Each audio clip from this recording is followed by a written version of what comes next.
Hey, everybody, Saul Marquez with the Outcomes Rocket. I want to welcome you back to our podcast today. I have the privilege of hosting Ed Yurcisin, who leads NCQA's Technology Strategy and Execution. NCQA is actually the National Committee for Quality Assurance, and Ed is serving as Chief Technology Officer and is responsible for providing organization wide leadership and direction across products and services, enterprise operations, IT infrastructure, and security. Really excited to be with Ed today, just with the work that they're doing to define quality standards across the healthcare system here in the U.S. So, Ed, really just privileged to have you here. Thanks for joining. Well, thank you. Thank you for having me. Of course, of course. Look, we're gonna have time to dive into NCQA and the work that you guys are doing there for quality, but also the digitization efforts that you guys are undergoing. Talk to us a little bit about you to kick things off. What is it that inspires your work in healthcare? I got into healthcare in, I think, 2010. I had my background is in data and analytics. So I was one of the founding employees in a business intelligence company, MicroStrategy.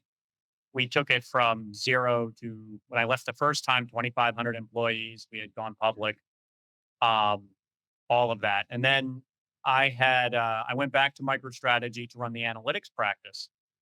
All of the data scientists reported into me. We're doing the complex uh, projects and then productizing them and then being able to kind of resell them. And that's stuff like market basket analysis and sales forecasting and things like that. Um, I remember I was at Fruit of the Loom doing very interesting math, trying to determine the optimal color of t-shirts to sell to Target versus Walmart versus Sears. And a former MicroStrategy client called and was recruiting me to get into healthcare and to use Yeah. my kind of math and data skills to try to impact lives. And everybody has a personal story of how the healthcare system has been failing them or has been challenging. So I'm not alone in that. It's my father passed away when he was 49 from colon cancer. My mother has been through cancer several times, and each time it's Mm. challenging with data. It's challenging to understand: is she getting good care? What is good care? Um, so getting into healthcare just seemed a lot more impactful to society than um, retail's promotion analysis and understanding. The math is just as fascinating. The data um, is uh, is really becoming standardized. So part of what drove MicroStrategy in the 90s was cash registers were feeding data warehouses. They were becoming standardized and data was being collected. We're going through a similar transformation now. We're further along in healthcare where EHRs have been putting medical records into a digital format. And that has now enabled math and analytics. When medical records were in stacks of paper, what can you do with that? How do you gain insight from reading 1,000 medical records, 1,000 charts? It's just not practical. So now with medical records in the electronic form, it opens all sorts of opportunities and possibilities. Despite some of the challenges that might be there to say, get access to the data in its disparate sources, it's there and it's digitized to your point.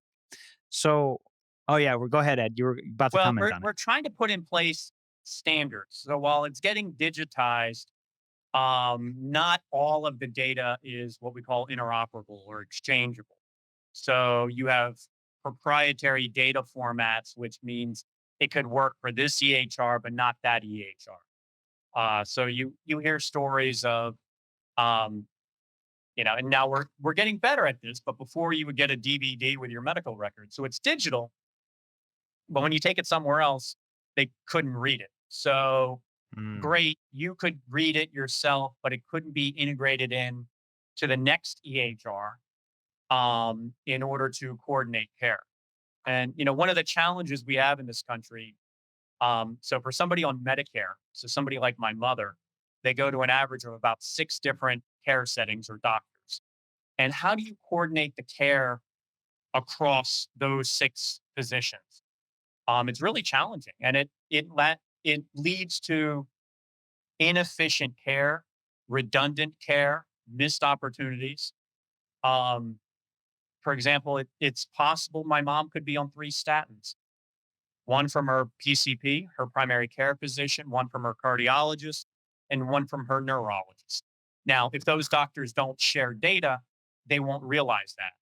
And my mom won't know because they might be a green pill and a pink pill and a white triangle pill. And she's not going to understand this.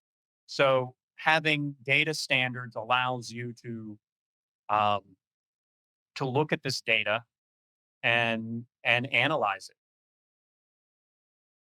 So you're seeing the impact of data standards in healthcare. Your iPhone, Apple Health is only possible because of healthcare data standards.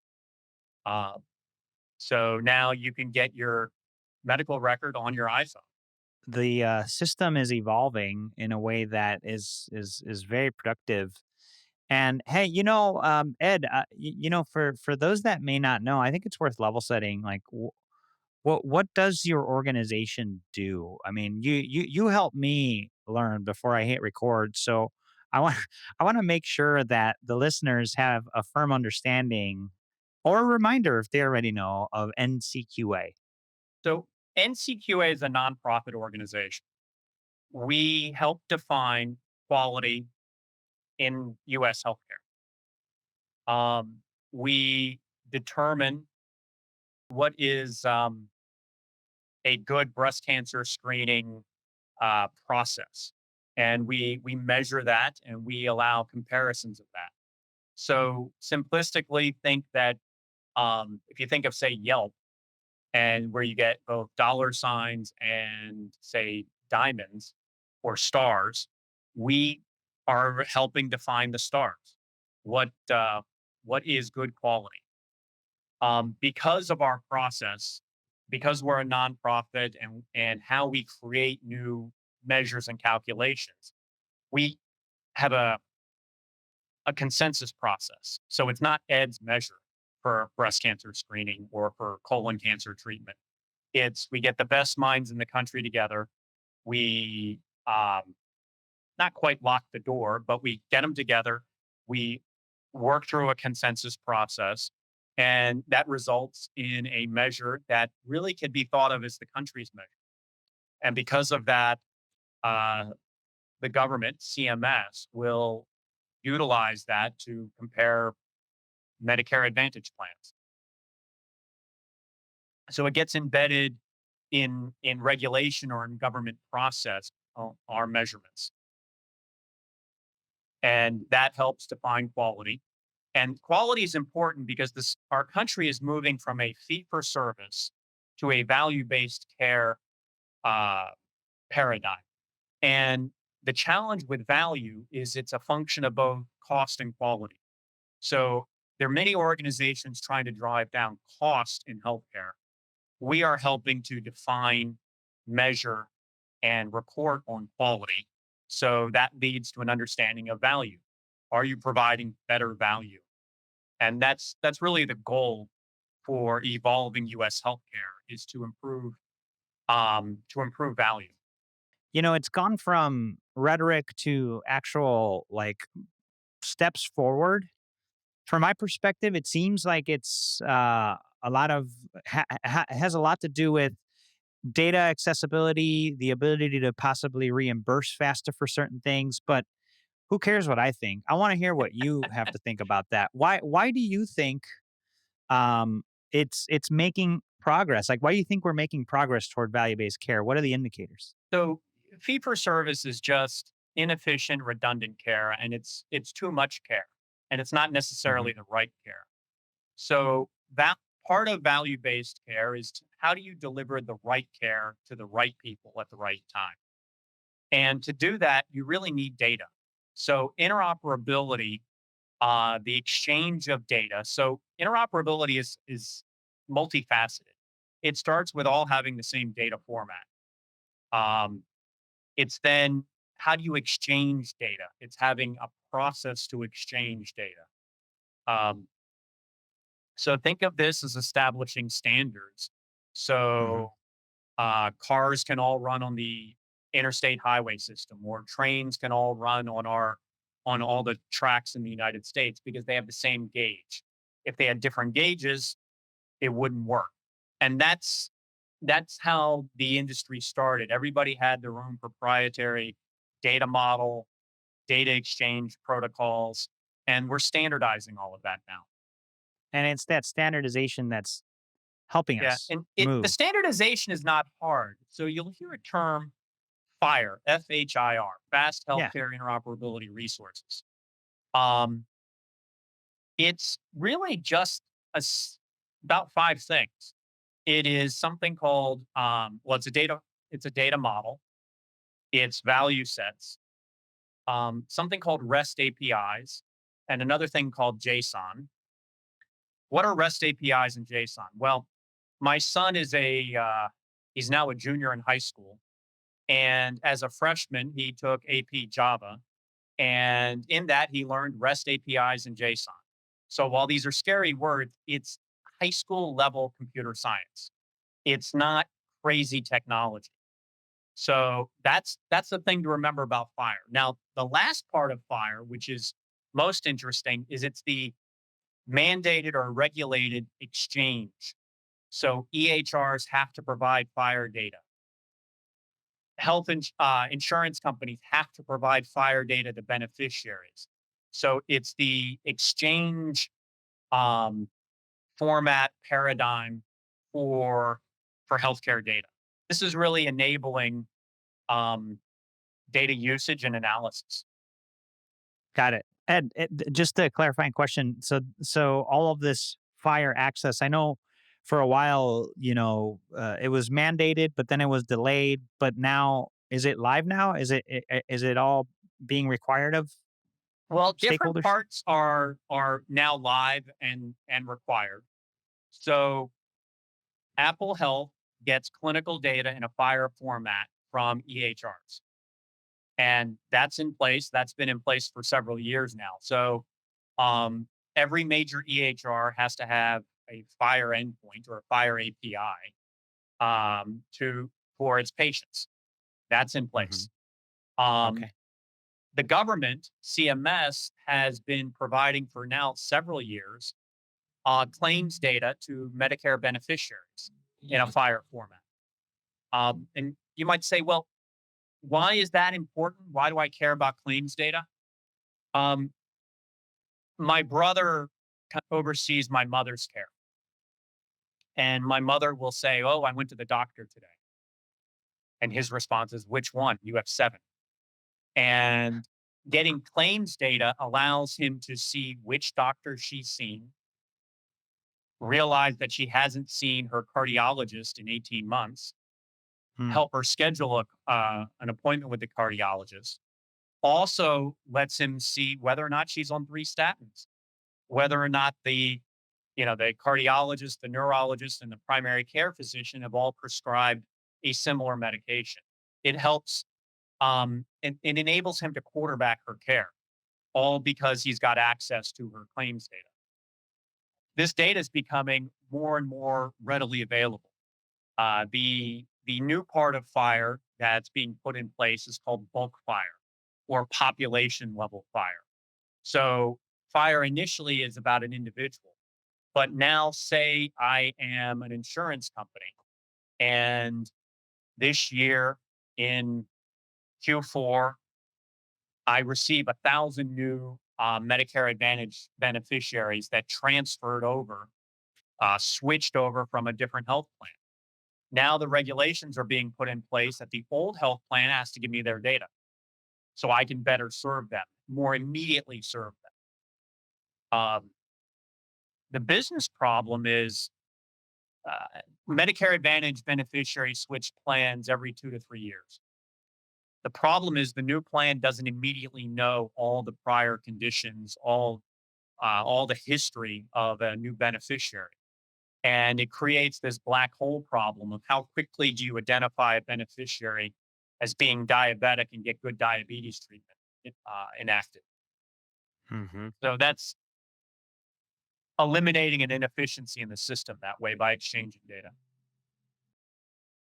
That's going to be a possible benefit of bulk fire, as you were mentioning. It's one of the possibilities of bulk fire. Then that insurance company can look out at its providers, its partners, the health systems, and say, I'd like to receive clinical data more frequently, say weekly, on all of my beneficiaries that go to any of your health hospitals. Um, Getting access to clinical data is also a game changer. So that's going to be enabling more and more better math, more and more advancements in analytic capabilities, and that drives better care. That's great. Thank you for walking us down this very very informative and I think useful to understand how things are unfolding. And as you think about sort of tech trends and technologies that are changing the way that things are and have been, what would you point to? Maybe it's what we've been talking about, but what would you point to as the biggest promise? I think the implementation of interoperability standards, data standards. So this is fire, this is bulk fire. We are doing our calculations in something called CQL, the clinical quality language. Standardizing that. That's a uh, that's a language designed to do math on clinical data. Um, we NCQA actually developed an engine, a calculator to do this, and we open sourced it to enable the industry, other organizations to use the same calculator to do their math. So we're trying to drive the adoption of analysis on fire data and all leveraging the same standards. Um, what we need to do as a country is avoid black boxes. So you want Hmm. everything to be transparent. You want the data to be interoperable. You want the calculations to be clear. Um, and we're doing our part in trying to achieve that goal. Yeah, that's interesting. Like right when you said the transparency, yeah, my brain went to open source. It went to maybe blockchain as a method. I don't Mhm. know, maybe not. Um, yeah. So blockchain has its role. Right now, we are really focused on getting clinical data consistently in the right format in order to do analytics, and then marrying that clinical data to claims data. Um, the challenge with claims data is insurance companies take a while to process your claims. So the data, while very relevant, it's actually think of claims data as being very shallow but very broad, and clinical data being very narrow but very deep. And you really have to combine both. So the challenge is, um, you had said earlier, I think you were from Chicago. Well, the challenge in Chicago is that you have a lot of health systems there. And if I go to Northwestern and then I go to Rush and then I go to University of Chicago, how does Northwestern learn about what happened to me at University of Chicago or Rush, so they can better coordinate my care? In a city like Chicago, you've got all these great health systems that specialize in cancer and cardiology and what have you. So you can pick and choose your physicians, but how do you coordinate all of that? And that is with fire data, clinical and claims This has been great. And honestly, I feel like we need a part two. data. That was just the beginning. Absolutely. Would you be up for that? Because I feel Yes. like this is like, let's do it. Folks, this is part one of our session with Ed Yurcisin. from NCQA. And I want to thank you for your time today. This has been fascinating. And Thank you for if you having me. wanted to leave, oh, of course, of course. Look, and as we wrap up part one, what call to action would you leave people with, knowing that we have another session to talk about more of this? The more that patients enact their rights to ask for their medical data, their healthcare data, the more change you will see. So get access to your own healthcare data and ask for it. You have the rights to it. You own your own healthcare data. Ask for it. And maybe we start next podcast. And what are some good ways to do that? Right? Because Absolutely. heck, I don't even know how to do it. And I'm a healthcare guy. So, folks, stay tuned to part two with Ed here. This has been a really good one. Ed, can't thank you enough for being with us. Looking forward to having you back on. Great. Thank you very much. Yep. We'll talk to you soon. Take care.